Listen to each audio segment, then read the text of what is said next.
Hello అండి. ఎలా ఉన్నారు? అందరూ బాగున్నారా? నేనైతే చాలా బాగున్నాను. ఈరోజు మీతో నేను ఒక విషయం షేర్ చేద్దామని వచ్చాననమాట. నేను వర్క్ చేసే దగ్గర నిన్న కొంచెం వర్క్ లేక అటు ఇటు తిరుగుతూ కూర్చున్నాను అనమాట.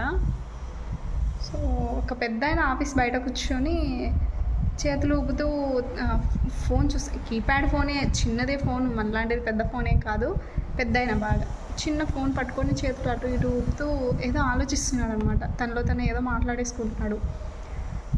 సో నాకు అప్పుడు అర్థమైన విషయం ఏమంటే, ఎవరి కష్టం వాళ్ళది గొప్పగానే ఉంటుంది, పెద్దగానే ఉంటుంది కదా. దేవుడు కూడా బైబిల్లో రాసిన ప్రకారంగా మీ ఓర్పుకు అంటే మీ సహనం ఎంతైతే ఉంటుందో అంత మాత్రమే కష్టం పెడతా అన్నాడు, కానీ దానికి మించి పెడతా అనేది చెప్పలేదు కదండి.